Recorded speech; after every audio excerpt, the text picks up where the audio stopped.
Mayor Adams rips celebrities who spew out hateful thinking and anti-Semitism in synagogue message. New York City's largest synagogue hosted Adams amid terrorist group Hamas's calls for a day of rage against Israel. New York City Mayor Eric Adams took aim at celebrities who spew out anti-Semitism during a speech at the city's largest synagogue. Far too many sports figures and entertainers are using these new terminologies of credible messengers and influencers to spew out hateful thinking in general, but specifically anti-Semitism, Adams said during his speech at the Temple Emanu-El Shabbat services Friday. Adams' comments come as Israel continues to fight back against a surprise attack launched on the country by Hamas last weekend, dragging the country into a conflict that has already claimed thousands of lives. But the battle in Israel has also highlighted the continued battle against anti-Semitism at home. Hamas called for Friday to be a day of rage and capped off a week of protests nationwide against Israel's response to the Gaza attacks. One New York City rally last week promoted by the local Democratic Socialists of America DSA chapter included pro-Hamas demonstrators ridiculing Israel supporters with images of a swastika.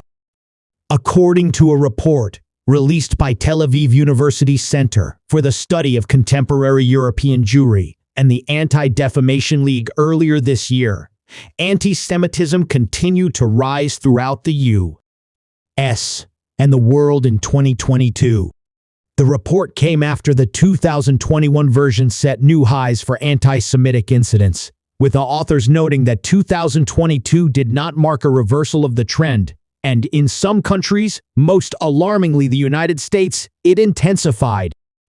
During his speech, Adams called on celebrities to use their influence to reverse the seemingly growing trend. Let's bring them to the table. Use your influence and power to make sure that you reach and prick the consciousness of young people across the globe, Adams said. Let's dam the rivers that don't allow us to communicate with each other. Adams also pointed to America's college campuses as being part of the problem, arguing the institutions have become breeding grounds of hate. Let's dam the river on our college campuses, Adams said. Our college campuses used to produce academic achievement and geniuses that talked about how do we move our countries and our cities forward. Those college campuses have now become breeding grounds of hate, and we have to be honest about it. The speech came against the backdrop of heavy security at the synagogue by NYPD, with some members saying there has been a rise in threats against New York City's Jewish population in the wake of the war in Israel. Something is wrong with that in the city of New York, where we have the largest Jewish population outside of Israel, Adams said. If you don't feel safe here, where else can you feel safe? We have to change that course.